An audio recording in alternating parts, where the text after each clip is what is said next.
Welcome, Spartans, to Halo TV Plus, part of Evolved, your home for Halo. I'm your host, Oran, and on Halo TV Plus, my guests and I recap Halo's original TV show, Halo the Series, and we discuss its contents and the unique canon within the Silver timeline. Joining me today is Matt. Welcome back! Hey, what's up? Good to be back. So as you know, Halo TV Plus publishes a commentary episode and an analysis episode each week to accompany the Halo the Series episode of the week. This is the analysis episode. In a moment, Matt and I will highlight key scenes from episode 2, Unbound, and discuss its effectiveness on screen while adding some core canon knowledge for context. Earlier in the week, we released our commentary episode for Unbound, where we discussed the whole episode while watching it.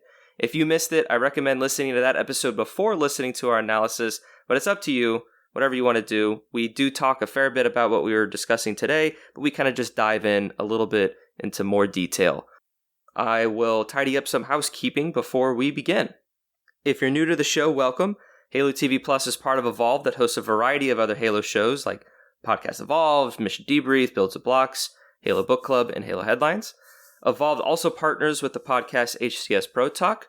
Josh and Will discuss the latest information within the competitive Halo scene with an emphasis on community every week. You can learn more about each of our shows on our website, evolvedhalo.com.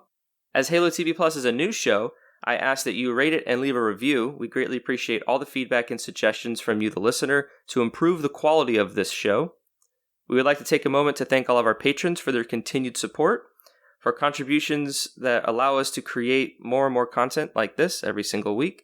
Thank you guys so much. If you are not subscribed to our Patreon, patrons receive a variety of exclusive rewards such as early episodes, unique swag, access to our podcast soundtrack, and more. You could head over to patreon.com/HaloEvolved to learn more. Now, one thing I actually should have led with, Matt, is say where you're from. You're also part of the Evolved family, which I have a feeling most of my guests will be throughout the season. Which show can more listeners check you out on Evolved? Yeah, I'm typically on Mission Debrief. Life has been crazy. I guess Mission Debrief and Builds with Blocks. But life has been crazy, so I've missed a couple episodes. Sorry, Colin. I started on Builds with Blocks, and then I did some Mission Debriefs, 20 for 20. We were breaking down Halo Infinite and all the goodness over there. So usually you can find me chatting about micro action figures and all that Halo building block stuff over there. And occasionally we do chat while we're chatting about blocks. We chat about Halo. It's a good time. Awesome. Yeah, it's a great time. There's a lot of we produce a lot of different content, so there's something for everyone if you're looking for something else to listen to and learn about in the Halo universe. So yes, thank you again for joining. I think we're going to kind of take this episode into sort of three places. Our episode 1 analysis, we talked about all of the characters, all the kind of major characters, how they were introduced to the show, how they might be different, and their overall sort of perception so far. And I think we can kind of build off of that for this episode. And I think we'll talk about John and Soren, kind of their relationship since we meet Soren. We'll talk more about McKee, because I think she has a lot to kind of touch on. And then we'll dive into Halsey and Cortana and kind of what we may expect to kind of come out from her. And then we can kind of talk about the episode in general, if you'd like, kind of going from there. Sound good? Sounds prime. Let's go. So we open the episode with a flashback, and we kind of learn more about, or kind of see into the early stages of the Spartan program. When Chief is a teenager, he meets his friend Soren, who is ready to run away, and we kind of get this dynamic that we kind of talked about on the commentary episode, that these two are definitely strong friends. They planned this escape, and John is basically getting cold feet, and he doesn't want to do it, and he is kind of seeing more of the duty that he has been kind of indoctrinated into. And we both kind of really liked this kind of early part of the relationship that we're getting of these two, that I feel like it's just reinforced when they meet each other in kind of adulthood later in the episode. How, I guess, Matt, do you think their relationship is this is the first time we're seeing them. Like, they're not like necessarily. We kind of see both sides. We see like some tender moments with each other. We see a little bit of hostility and kind of like back and forth. Like, or what do you think this relationship is initially portrayed as, and where do you kind of see it going later into the season? Well, hopefully we get more flashbacks of this early time, like the 22 years earlier. Like, I'd love to hang out in this area where Chief and like even before Soren leaves, I'd like to see them getting their armor and just interacting. I think that'll really kind of help bridge the gap of where they're at. But right here, I think you see a pretty strong bond. Like, these are Spartan 2s, right? So they've definitely gone through hell and back together. So obviously they are connected. I think with this one, it really does. It is kind of an interesting thing that Chief is like, I'm gonna do my duty, but he goes, I'm gonna give you 5 minutes. And I like how they kind of argue back and forth. Where he's like, no, make it 10. He's like, no, I'll get 5. And I guess it seems to me that you had two friends or two brothers that are just not opposed to each other, but just want to go in different directions. So they're not angry at each other. They just acknowledge that they're going to have to agree to disagree, and they go their separate ways. So honestly, I think that's a pretty strong step, that it shows you more about Chief's character, where he will put family or people, the Spartans, above protocol or something like that, where he actually did give Soren 5 minutes. So I thought that was cool. I also like that Soren was like, you only gave me 5 minutes, man. That kind of sucked. Yeah. It does show that like Chief, even as a young age, is kind of like battling that dynamic where it's like, this is our duty. This is what we're ordered to do. But like, he does have that emotion and that, like you said, like kind of like family complex, where it's like, yes, we have this relationship together, and I don't want to burn you, but you don't believe what I believe. And it's the two of them kind of saying the same thing. You don't believe what I believe, but we're going to stay true to ourselves. And we just kind of have this mutual thing. And John kind of realizes that, well, I just have to let him go. But I can't rationalize letting him escape. I don't want to be affiliated, if this kind of comes back to haunt me or whatever. And I mean, like, even in the first episode, there's something called the Soren Protocol that they kind of talk about. When Chief was kind of going rogue in that first episode, they equate it to what Soren did, kind of going rogue 22 years ago. So there's some play with that. Good shout, tying it back to the first episode. So when Soren was leaving, I made the comment, I'm like, where's his helmet? Like, why wouldn't he take his helmet? So I wonder if that's because Chief in the first episode took his helmet off because they were monitoring him through it. I wonder if Soren's like, I just can't bring it because it'll give me away. Maybe so. Yeah. Yeah, because I'm like, why not take the helmet? Yeah, the connection was lost with when Chief took off his helmet in the first episode there. So maybe that's what he did, or maybe he has it just tucked away and he's gonna put it on later in the season. Well, when he's walking away, you don't see him carrying it. He has like a bin or something, doesn't he? He's got like a bag or something. Oh, just like a bag? Yeah, maybe he doesn't have it then. There's something. I just thought it was interesting that he wasn't wearing his helmet, because I thought Soren's armor looked pretty cool. Yeah, his is. He has the dual colors going on for him, the silver and the red. I wondered though, because like when Chief finally stands next to him, he's like 1.5 feet taller than him. So like I was like, are they saying that maybe because something happened to Soren, he's deformed, that he didn't grow as tall? Yeah, I think so, because he in both core canon and in the show, the augmentation didn't sit with Soren. He's like a hunchback, right? He's like all like, he's way deformed. He's like just his shoulders and arms and everything, and his upper body is just like borderline grotesquely large. Like they're just enormous. And he actually takes like pain medication because his muscles are just so strong and deformed that it actually hurts and pains him. And then his legs are like, not quite as built. And I think one's a little bit shorter than the other. And so he has like a limp. So like in core canon, he's like heavily deformed. and he can't even fit into armor. So in the show, they kind of just play that, his arm's not really, is all deformed and claw-like, which is also something from core canon. They actually say that he does have like a claw-like hand. But yeah, maybe in addition to that, he didn't grow as tall and kind of get that length that the Chief has over Soren later on. So that I'm sure that plays into it as well. But it's interesting that, like, I wonder, and maybe we'll learn more about this, but like when one of the trainees kind of, when their body rejected the augmentation, they just washed out of the program. So like they didn't even try to keep the Spartans in because they were imperfect.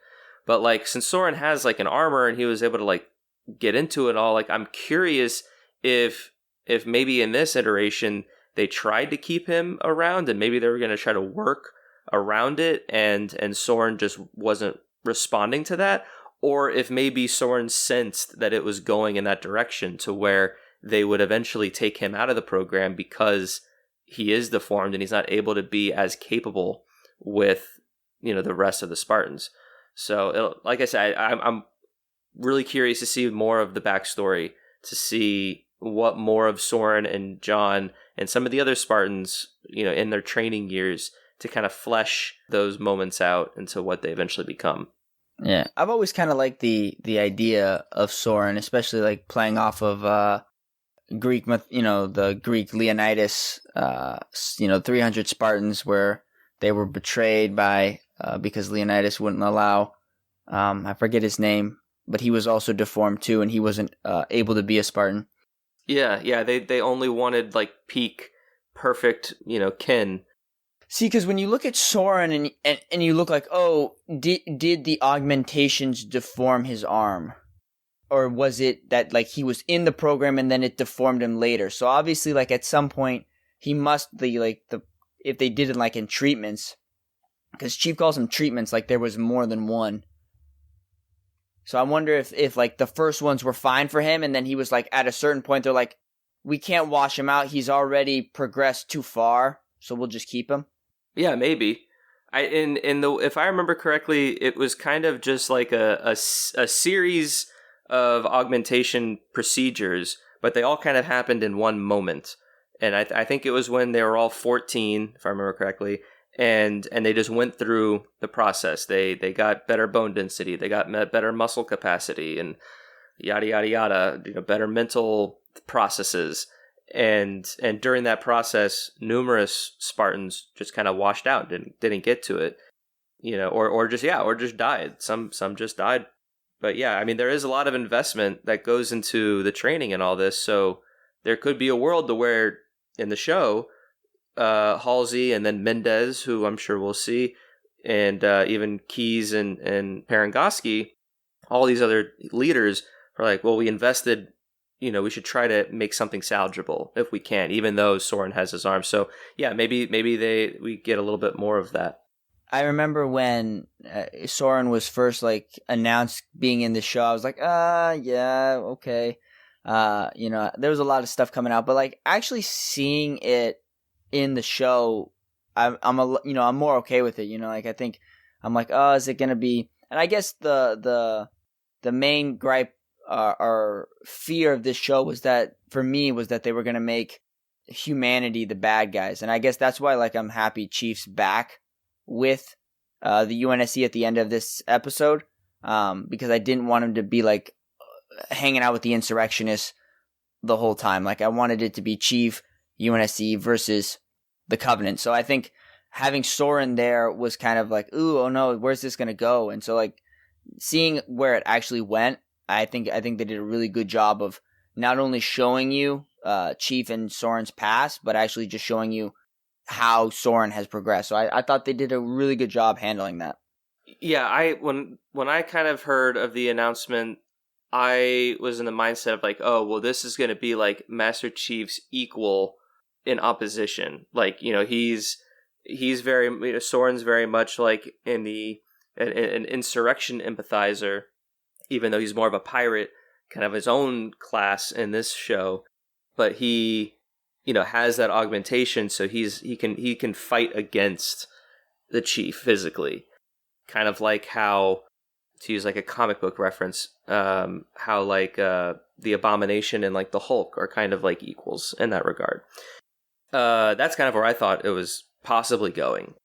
Well, playing back into like that, the thing about like Leonidas and stuff, the guy eventually does betray Leonidas. So I'm wondering if he's his friend now, and then later down the road, Soren's gonna betray Chief. Yeah, I'm just curious about that. I don't know who he'd betray Chief to, because I certainly not to the Covenant. But that's the cool thing about this show, is that we don't really know what characters are gonna do or where's it going. So it's intriguing in that respect. Right. Yeah, because we don't really. Yeah, it could, anything could happen because they're changing things. So to kind of touch on a little bit of adult Soren, we get to see his life that he's kind of created. He has a family. Has a lot of respect in the rubble, because we had some of those kind of just general extras and pirates being like, go get the boss. So he's running some sort of like underground type of operation to a degree, even if it's not like huge. But I think it's a good contrast to being like, this is what a Spartan could do if he wasn't a Spartan. And I kind of touched upon it a little bit in the commentary, to where like this is also Soren trying to get a life that he feels is more normal, since he wasn't given kind of the choice to have a normal life, and he was pulled into this program, and he wanted to be free, and this is his interpretation of what freedom is. You have a family, you make a name for yourself, you do maybe honest work, but it might be a little bit of a gray line in there. But he still has a respect for Chief, and I think he still like forgives him, even though we get a little bit of like some resentment for the 5 minutes. But like, I feel like there's a kind of mutual friendship between the two of them, and that's why Chief also goes there. Like, Chief probably didn't know where else to go, and that's why he went to the rubble to find Soren. He's like, I have no idea what I'm feeling. I don't know what this artifact is. I'm having these weird memories. There's no one else I can trust. They really did part on good terms. They just acknowledged that they weren't going in the same direction, though. So yeah, I think you're right, though. I think Soren, he's a little salty about those 5 minutes, but I think he also appreciates it, because those 5 minutes got him his freedom. It may be a little hard fought, getting shot down and everything, but eventually those 5 minutes, he made it work. And now he's doing his thing. And a little Easter egg as well, like he says that in that sort of last encounter that the two of them have, he says that he crashed down on the edge of a tree line, and he had to live off of bugs and bark, which is a line from the short story. So that's pretty cool. I do think it's great that Uran, at least like story wise and character wise. I mean, like I like how the story has put Uran, or it's not Uran, Quan, to stay with Soren. I think it gives us a reason to stay with him more and kind of develop that relationship and keep him relevant in the story, kind of going forward, instead of just kind of being a one-off sort of a thing. Because obviously, if Chief goes back to Fleetcom and brings Quan with him, then they would execute her. So he has to, he can't bring her back. So I'm probably most excited to see what the two of them do together, because I can definitely see, like, one of your predictions was that the Covenant will attack the Rebel, which I'm kind of on board with now, because I think that gives Soren a reason to fight and kind of get called to action. And now he has to protect his family, protect Quan. Maybe something happens to his family, and now him and Quan have to kind of embark on their own sort of journey to support Chief in some way, or just combat the Covenant in some way. So I think there's a lot of room to develop, these two characters and the kind of relationship together. I honestly think that at some point Quan has to end back up with the Master Chief. So I think something's got to disrupt the Rebel so that either she's forced to go, or the UNSC once again is trying to fight and save that area. Why? I don't know why. But I think something's going to shift. A shoe's going to drop. And I think the Rebel's probably going to be turned into Rebel. The Rebel's going to be even more Rebel. That's a nice asteroid little installation you got there. It'd be a shame if someone broke it. Yeah. It'd be a shame if someone severed all the lines to all the other little all the cables. But I also think the rubble's a really good place for McKee to integrate herself into humanity. I think that's a great segue. I don't know how intentional that was, but bravo. So McKee, we learn in this episode, in the last episode, we leave her with talking with the prophets that an elite saw someone interact with a foreigner object that they were trying to discover that she knew the location of. It was exactly where she predicted. And when this other person touched it, it interacted and lit up the same way that McKee does when she interacts with something. So she wanted to talk to the elite, and she kind of says that, like, what did you see? Did it interact the same way that it interacts with when you saw him do what I do with the relic? And he's like, yes, and it lit up, and he kind of gives the ring motion that we see, the sacred rings and all that, and kind of then prompts, like, well, we need to get the artifact back, and McKee kind of puts herself up and says, I think I should be the one that does this. I should be the one to go retrieve it because I can infiltrate the humans. I look like a human. I can move within them, whereas you guys can't. The Covenant can't because you guys are aliens. I don't know how I feel. I don't want the story to go to where she then becomes a sympathizer and kind of joins humanity. Because I feel like, and I said this in the last episode, that if 343 is going to kind of go out of their way to like make this Covenant sympathizer human who is a blessed one and a reclaimer and all that, then I think they need to like double down on it. They need to keep her as like a oppositional force. She needs to remain a quote unquote bad guy. They need a threat that somebody else can activate the ring. Because clearly, Chief, as of right now, Chief and her are the only ones that are able to activate the ring. So if only Chief can activate the ring because she's a good guy now, or she's dead, well, then you kind of lose that threat. Yeah, no, yeah, that's actually very well said, because you have Chief, and we want to root with Chief, and he's going to try to activate the ring for X purpose, for good. But then now you can have McKee being in parallel with him, wanting to reach the control room to activate the ring to do the Great Journey. And later in the show, we'll learn that the Great Journey is not what we want it to be. And so then now we have this urgency as an audience member. So yeah, like she can't turn. I totally agree with you, because there are like little subtle hints that make you wonder if she's gonna turn. Because for me, when she's telling the prophets like I can do this, it makes me think that she's playing her own angle instead of like serving the Covenant. Like I there's something there where I'm like, she's doing something. She's playing her own game right now. And then she was like reading that human book or something in the first one.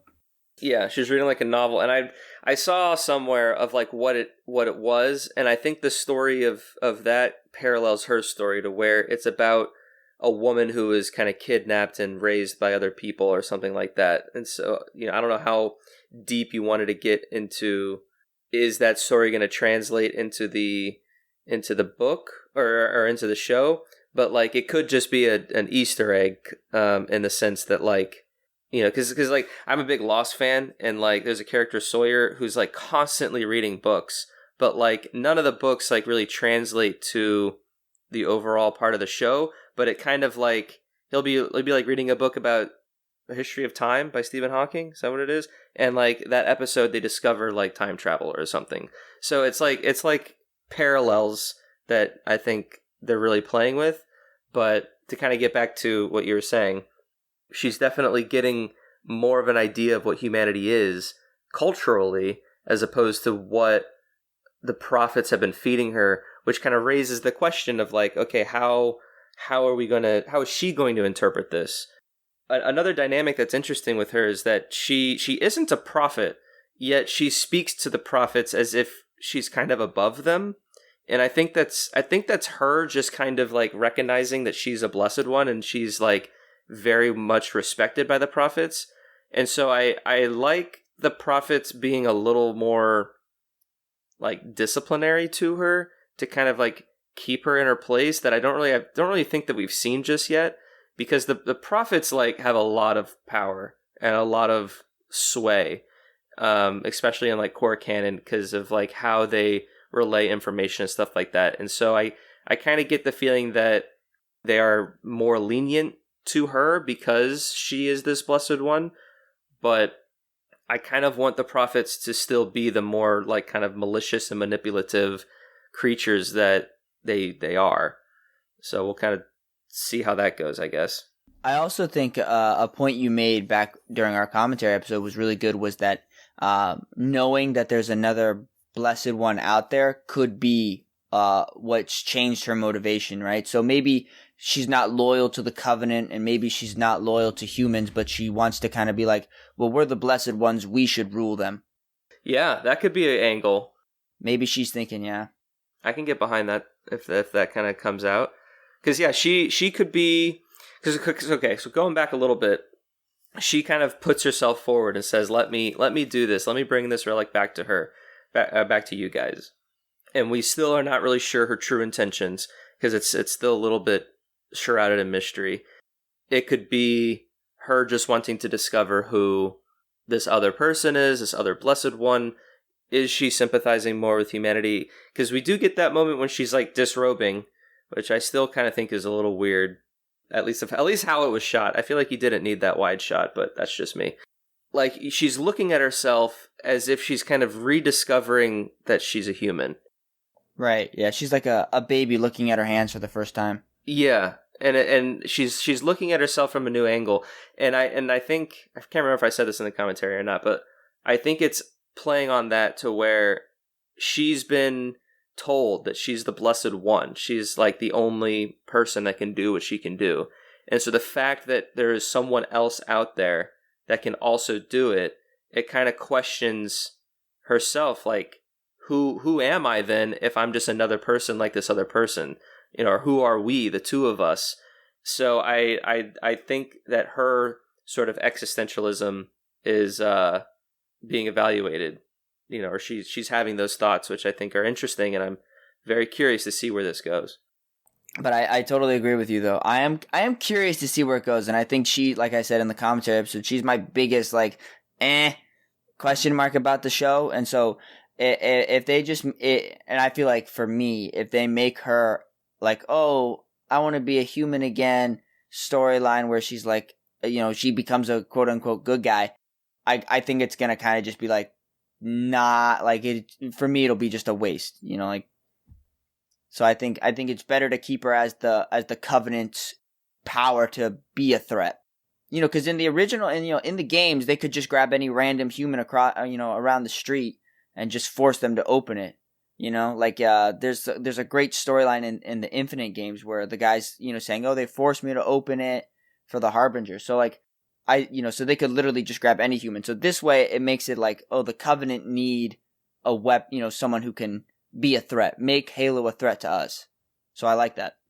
And she's also kind of the face of the Covenant in a way that kind of saves the production money, to kind of look at it from that angle, to where like she could be the human manifestation of the opposition.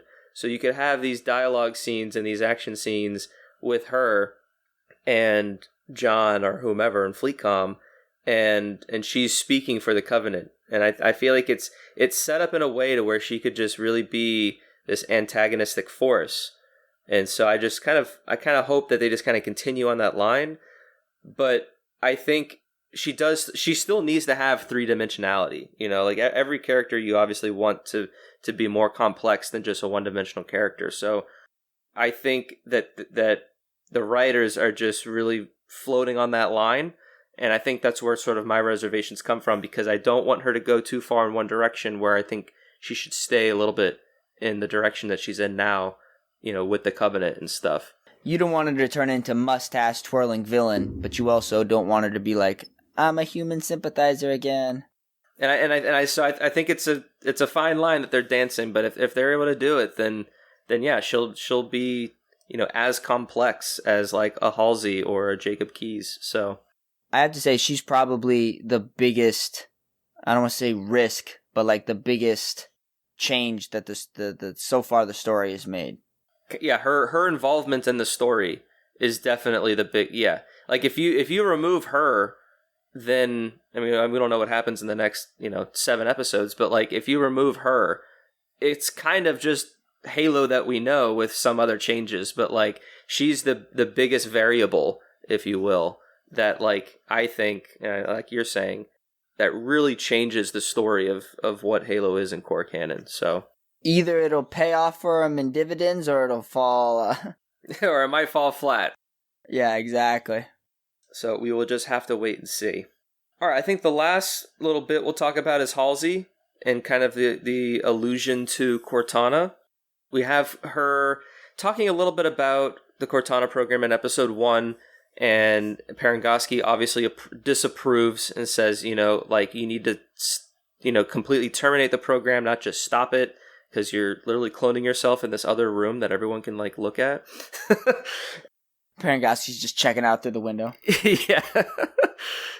And then that just kind of gets built upon in the kind of fleet comm operations meeting, or the control room, or the war room, whatever you kind of want to call it.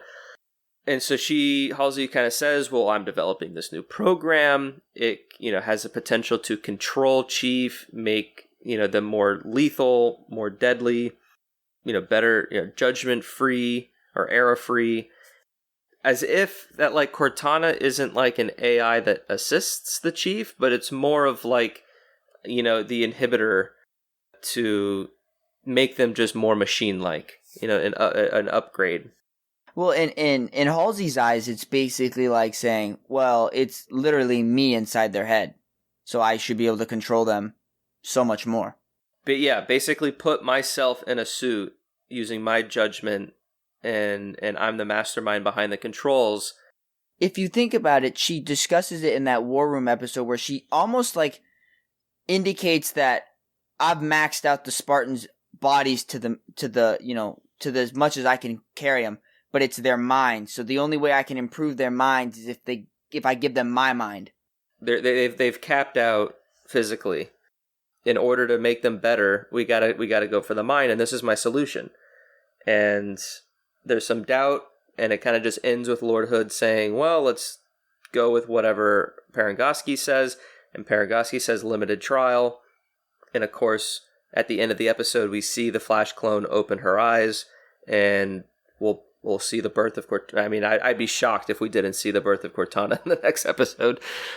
Yeah, it'll be interesting to see how this type of Cortana is implemented, with Halsey kind of being a little bit more behind the wheels, or at least that's what she's trying to do.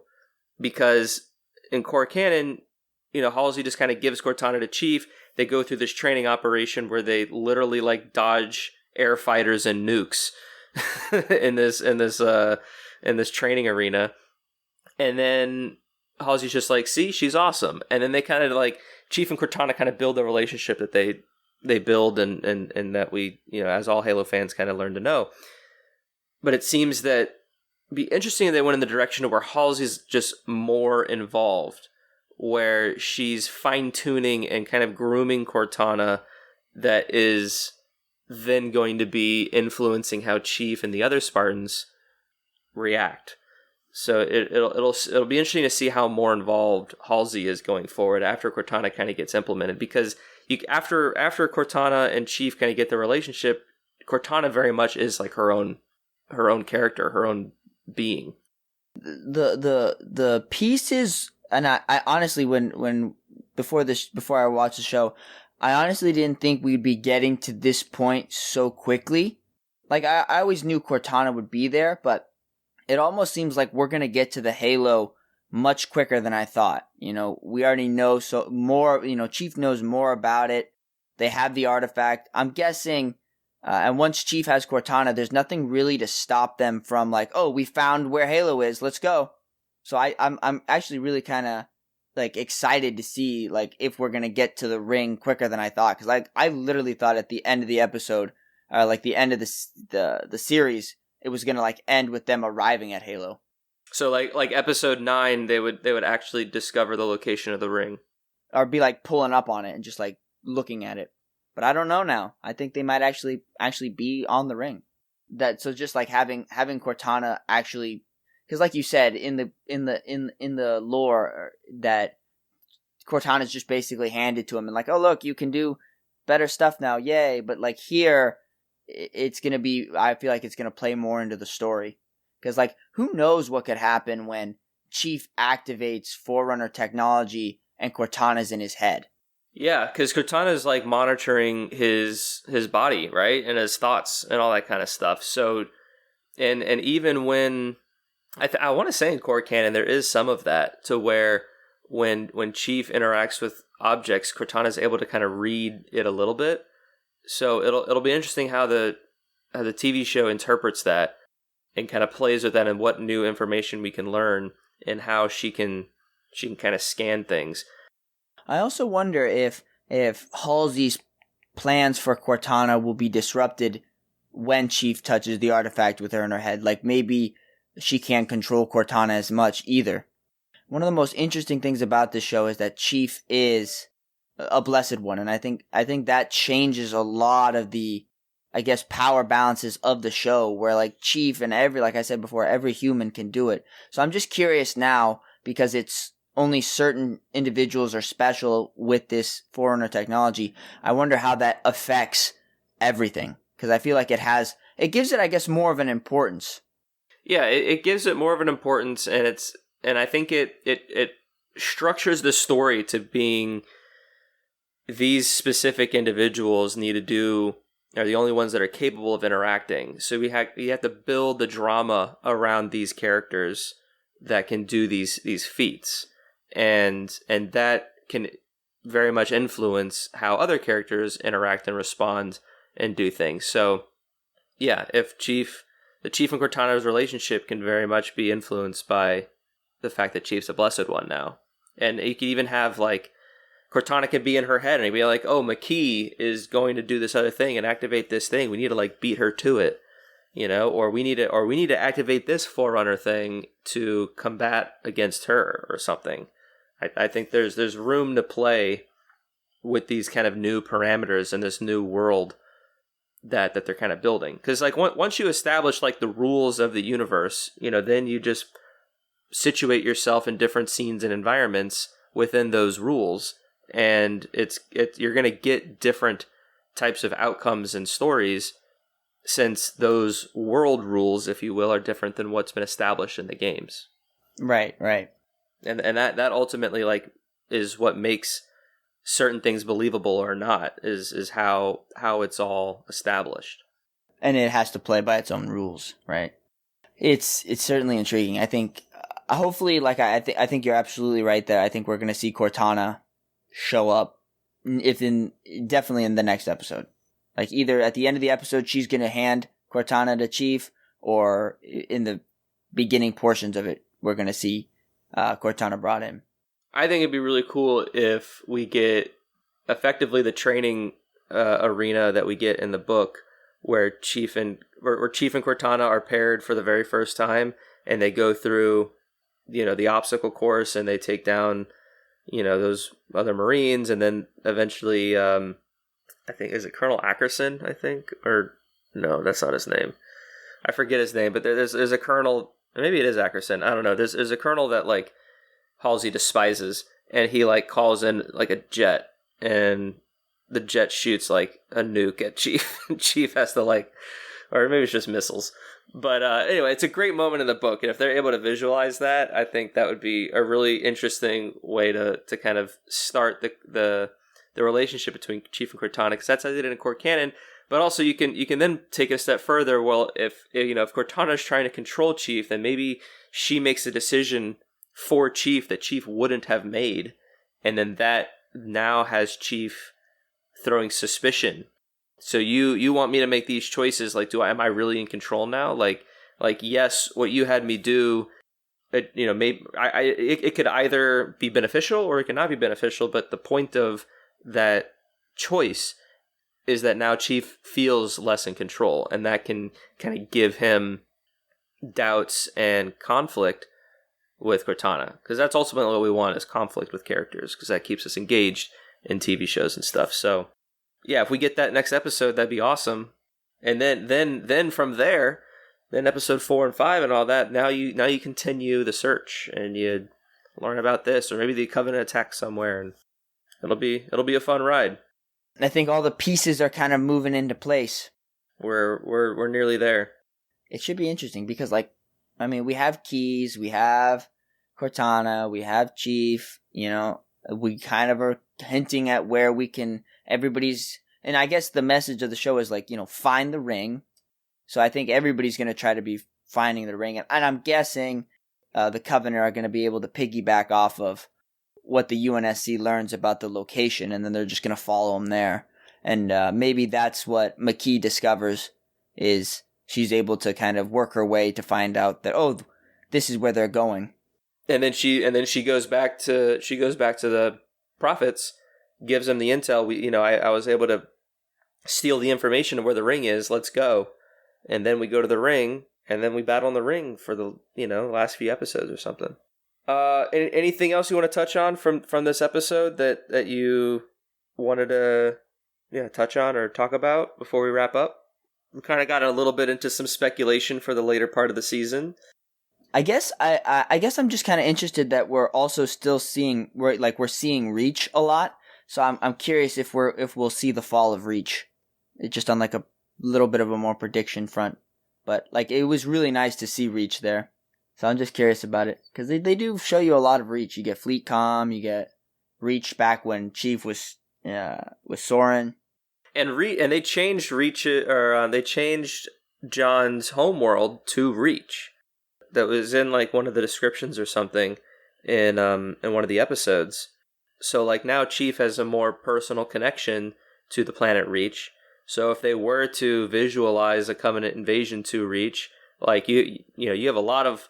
Even after the first 2 episodes, they could invade Reach in episode 3, and it would still have an emotional impact, because that's where Fleet Comm is, and we've already been there for so long that the audience, I would hope other people, that there would be a sort of connection to this planet. If they were to do that down the line, then yes, I mean that whole invasion is just so iconic within the core canon, with Reach falling and all that kind of stuff, and being kind of the last inner colony that is like the last defense for Earth. Yeah, maybe we get that in like the mid-season or something. I don't know. I'm locked in. I can't wait to see where it goes. Buckled in, strapped in, and ready to go. All right, well, I think we'll wrap it up there. If you're interested, Alex Wakeford from 343, he releases a Silver Debriefing blog every Monday.